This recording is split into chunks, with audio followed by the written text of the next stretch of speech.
Good morning. This is a video response to a good post in my AirTags thread.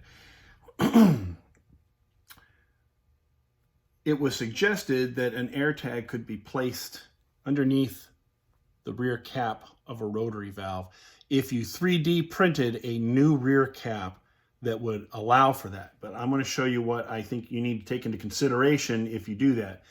First off, that little guy right there, if you touch it, it drags the valve badly. It just doesn't work. It's got to be free. There is a recessed area in the rotor cap for that. There's the hole for the grub screw, the set screw that Joe hates so much. I think they're brilliant. Okay, so the AirTag, hello Ginger, my cat's coming to join us. They're a lot bigger than people think. They're very small for what they do, but they're still pretty big. You think it's pretty cool to see yourself on that camera? Huh? Good girl. If you set this right here, the plastic will rub against that bearing, and that will cause it to drag. The plastic is not good to rub against the brass. It would turn more smoothly against the aluminum side, which is lacquered and has that little embossed, I guess it's laser etched Apple image on it. I don't know if that's some kind of a paint or what. If you put that against there, it will also bind. That's not as badly. The problem is that I think is either stainless steel or aluminum. It looks like steel to me, but I've heard it's aluminum.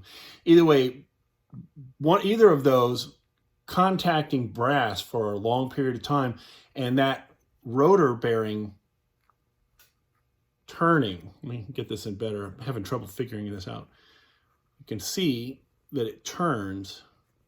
That's going to grind or sand against that Apple surface, which means that that protective coating is going to come off, and then you open up the door to galvanic corrosion, which could eat this open so it doesn't work anymore, or possibly corrode and damage the valve stem. I don't know if that's going to happen. This is all a big guess.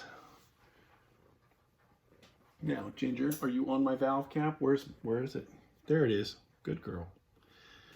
The space required for this, you could make this work if you machined a valve cap and maybe some kind of plastic disc that's the correct height to go around there to nest that so it does not actually touch.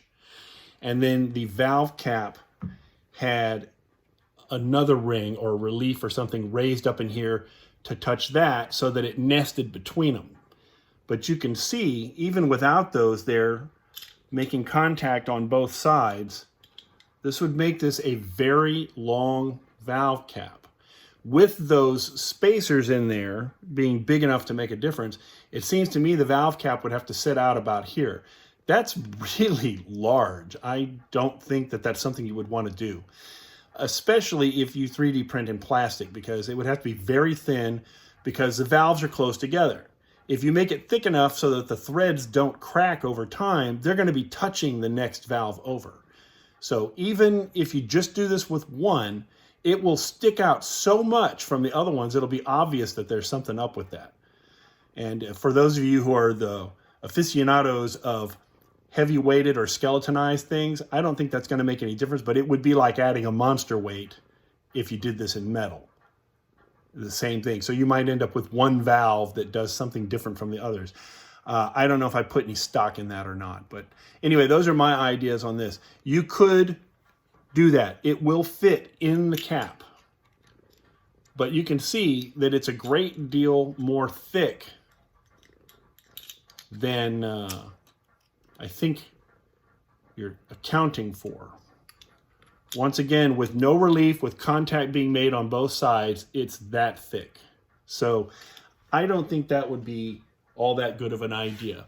And I'll talk to you about this later. Thanks, folks. Bye.